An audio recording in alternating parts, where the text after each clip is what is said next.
श्रीमद् भागवतम तृतीय स्कंध अध्याय 13 भगवान वराह का प्राकट्य।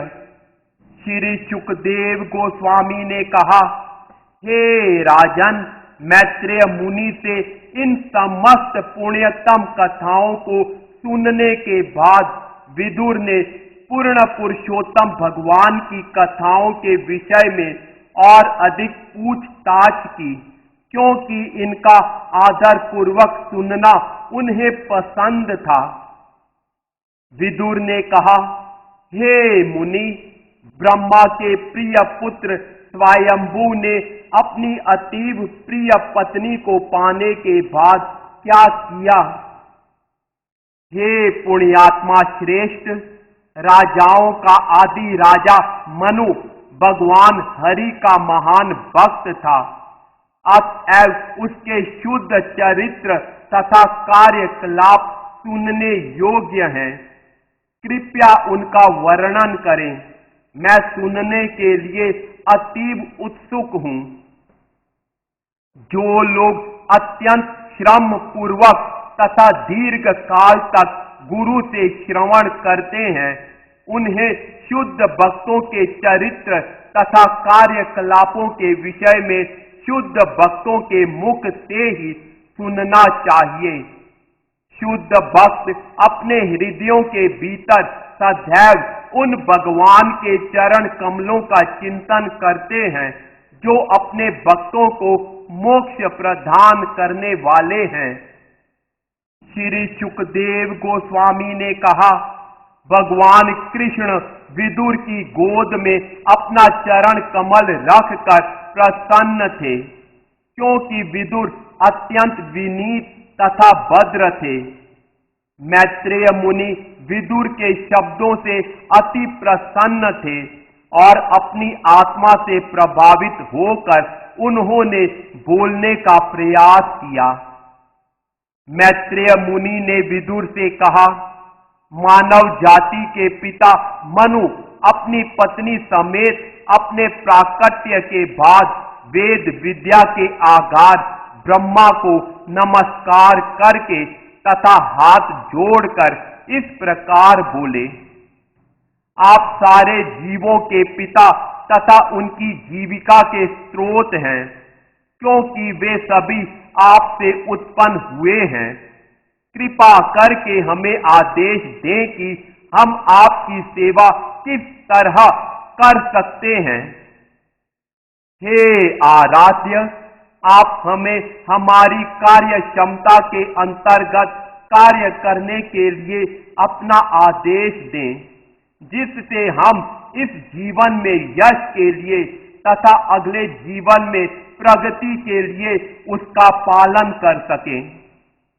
ब्रह्मा जी ने कहा, हे प्रिय पुत्र, हे जगत के स्वामी, मैं तुमसे अति प्रसन्न हूं और तुम्हारे तथा तुम्हारी पत्नी दोनों ही के कल्याण की कामना करता हूं। तुमने मेरे आदेशों के लिए अपने हृदय से बिना सोचे विचारे अपने आप को मेरे शरणागत कर लिया है। हे वीर, तुम्हारा उदाहरण पिता पुत्र संबंध के सर्वथा उपयुक्त है। बड़ों की इस तरह की पूजा अपेक्षित है।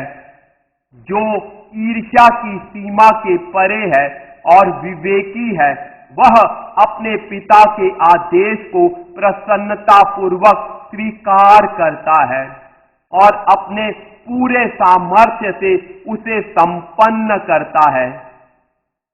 क्योंकि तुम मेरे अत्यंत आज्ञाकारी पुत्र हो, इसलिए मैं तुम्हें आदेश देता हूं कि तुम अपनी पत्नी के गर्भ से अपने ही समान योग्य संतानें उत्पन्न करो।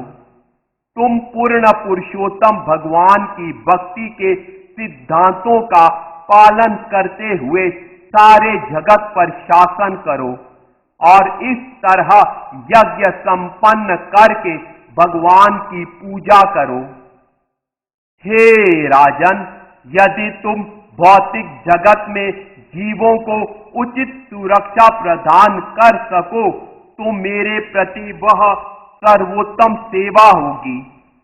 जब परमेश्वर तुम्हें बद्ध जीवों के उत्तम रक्षक के रूप में देखेंगे तो इंद्रियों के स्वामी निश्चय ही तुम पर अतीव प्रसन्न होंगे।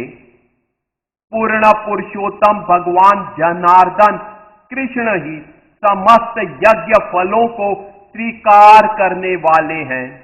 यदि वे तुष्ट नहीं होते तो प्रगति के लिए किया गया मनुष्य का श्रम व्यर्थ है। वे चरम आत्मा हैं, अतएव जो व्यक्ति उन्हें तुष्ट नहीं करता वह निश्चय ही अपने ही हितों की उपेक्षा करता है। श्री मनु ने कहा, हे सर्वशक्तिमान प्रभु, हे समस्त पापों के संहर्ता, मैं आपके आदेशों का पालन करूंगा। कृपया मुझे मेरा तथा मुझसे उत्पन्न जीवों के बसने के लिए स्थान बतलाएं।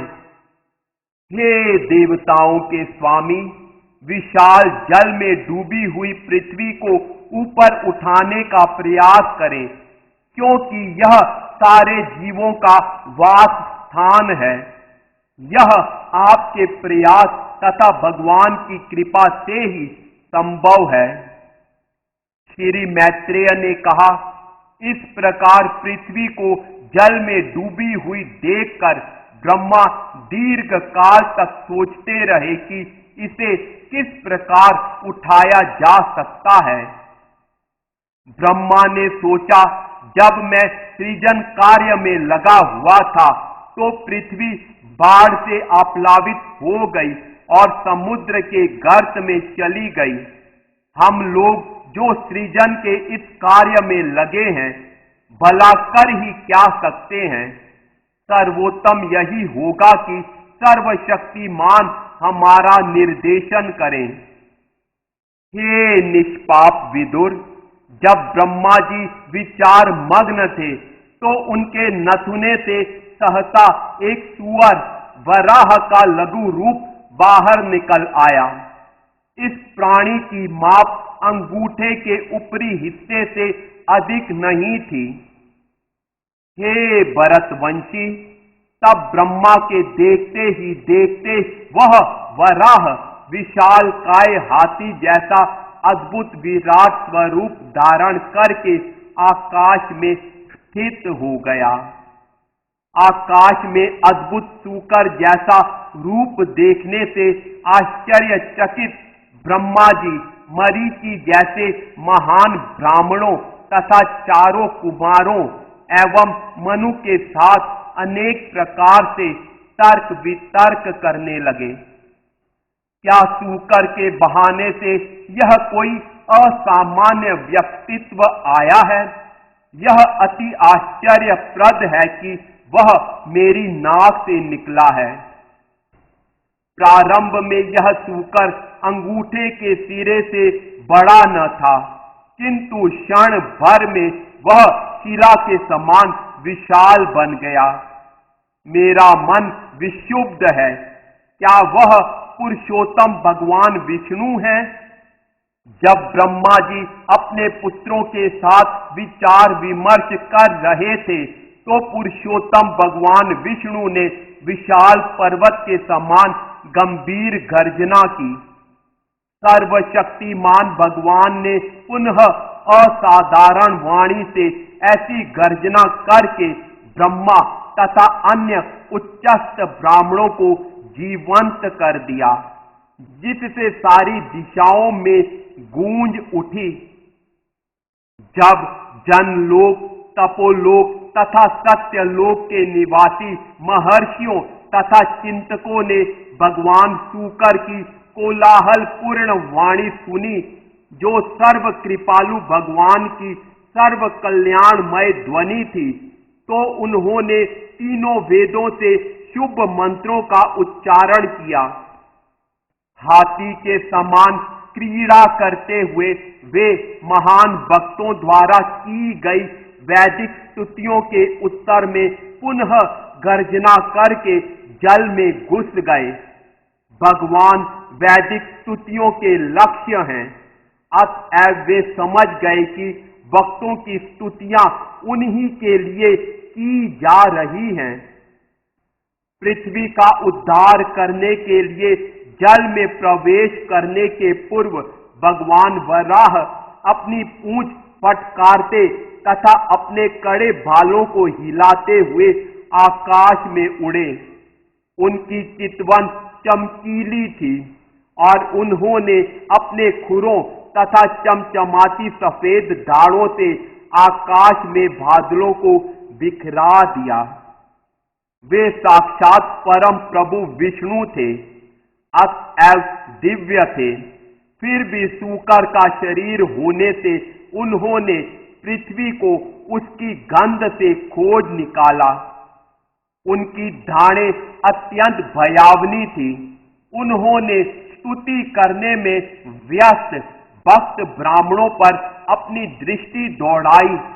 इस तरह वे जल में प्रविष्ट हुए। दानवाकार पर्वत की भांति जल में गोता लगाते हुए भगवान वराह ने समुद्र के मध्य भाग को विभाजित कर दिया और दो ऊंची लहरें समुद्र की भुजाओं की तरह प्रकट हुई, जो उच्च स्वर से आर्तनाद कर रही थी, मानो भगवान से प्रार्थना कर रही हो। हे समस्त यज्ञों के स्वामी, कृपया मेरे दो खंड न करें, कृपा करके मुझे संरक्षण प्रदान करें।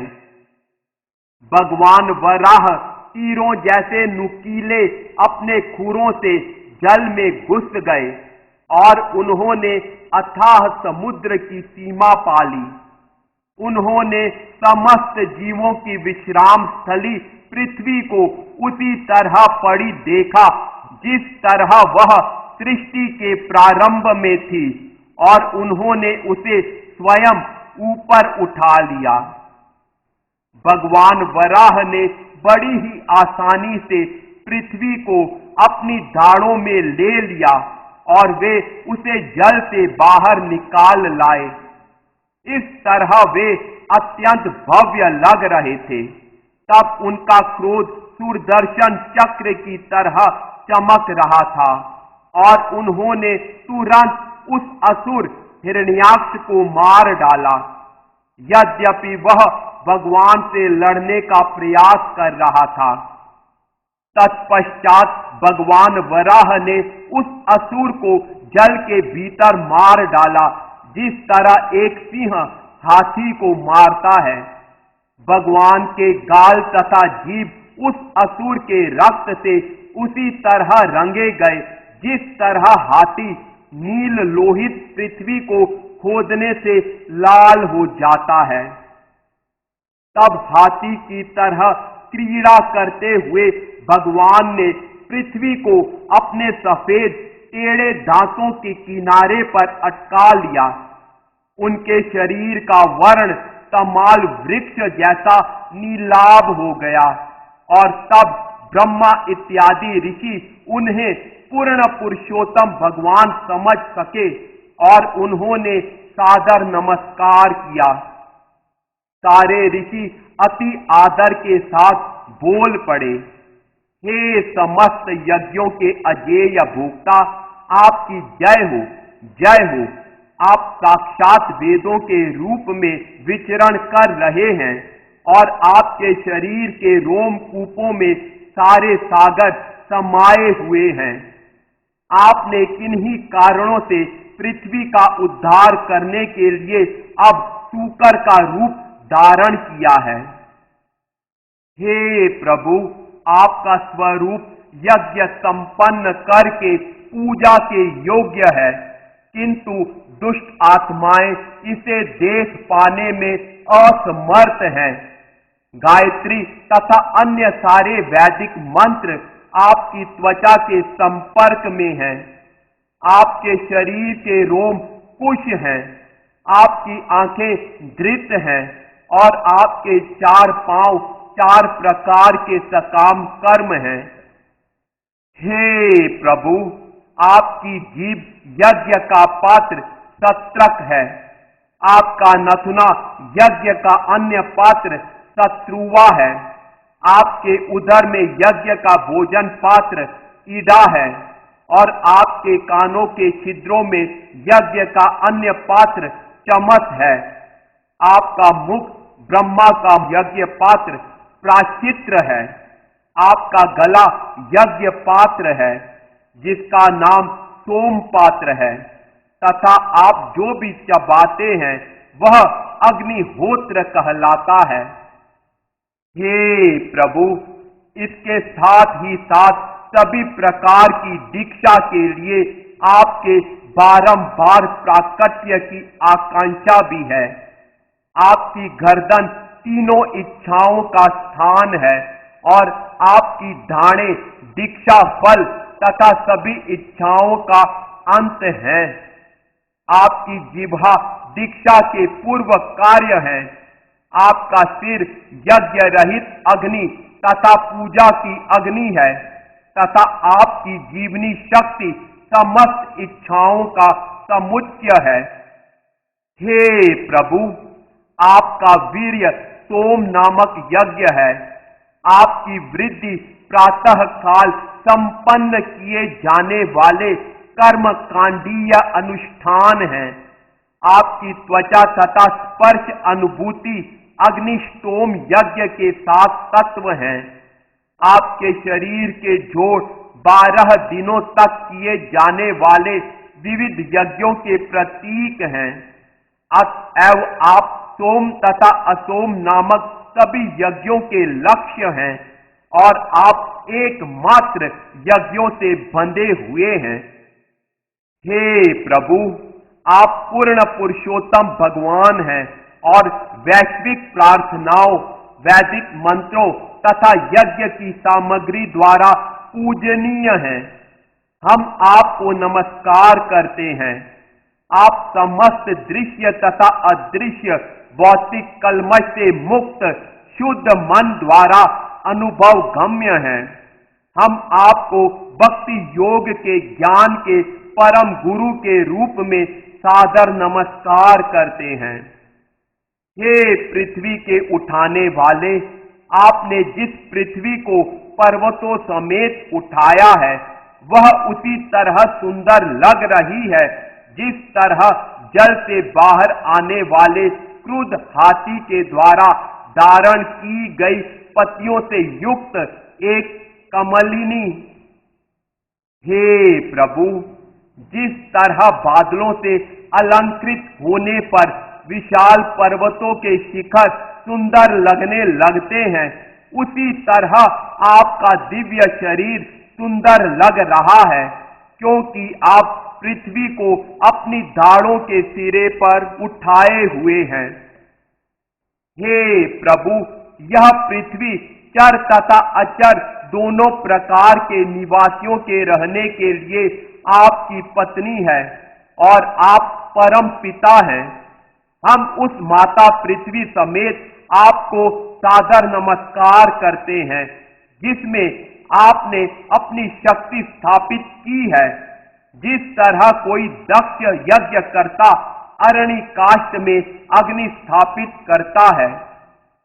हे पूर्ण पुरुषोत्तम भगवान, आपके अतिरिक्त ऐसा कौन है जो जल के भीतर से पृथ्वी का उद्धार कर सकता? किंतु यह आपके लिए बहुत आश्चर्यजनक नहीं है, क्योंकि ब्रह्मांड के सृजन में आपने अति अद्भुत कार्य किया है।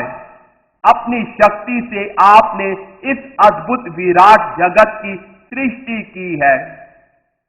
हे परमेश्वर, निसंदेह हम जन, तप तथा सत्य लोकों जैसे अतीव पवित्र लोकों के निवासी हैं।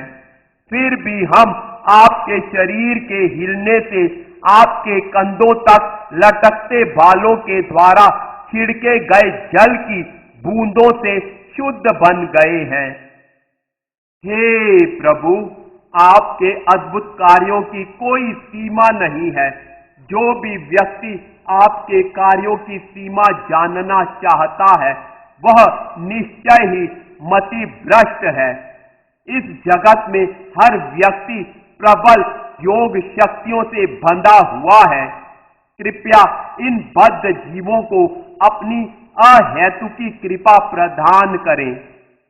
मैत्रेय मुनि ने कहा, इस तरह समस्त महर्षियों तथा दिव्यात्माओं के द्वारा पूजित होकर भगवान ने अपने खुरों से पृथ्वी का स्पर्श किया और उसे जल पर रख दिया। इस प्रकार समस्त जीवों के पालनहार भगवान विष्णु ने पृथ्वी को जल के भीतर से उठाया और उसे जल के ऊपर तैराते हुए रखकर वे अपने धाम को लौट गए।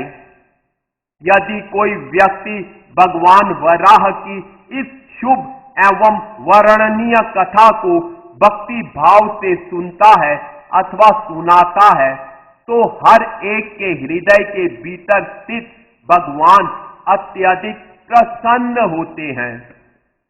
जब पूर्ण पुरुषोत्तम भगवान किसी पर प्रसन्न होते हैं, तो उसके लिए कुछ भी अप्राप्य नहीं रहता। दिव्य उपलब्धि के द्वारा मनुष्य अन्य प्रत्येक वस्तु को नगण्य मानता है। जो व्यक्ति दिव्य प्रेमा भक्ति में अपने को लगाता है, वह हर व्यक्ति के हृदय में स्थित भगवान के द्वारा सर्वोच्च सिद्धावस्था तक ऊपर उठा दिया जाता है। मनुष्य के अतिरिक्त ऐसा प्राणी कौन है जो इस जगत में विद्यमान हो और जीवन के चरम लक्ष्य के प्रति रुचि न रखता हो? भला कौन ऐसा है जो भगवान के कार्यों से संबंधित उन कथाओं के अमृत से मुख मोड़ सके, जो मनुष्य को समस्त भौतिक तापों से उबार सकती हैं? इस प्रकार श्रीमद् भागवत के तृतीय स्कंद के अंतर्गत भगवान वराह का प्राकट्य नामक 13वें अध्याय के भक्ति वेदांत तात्पर्य पूर्ण हुए।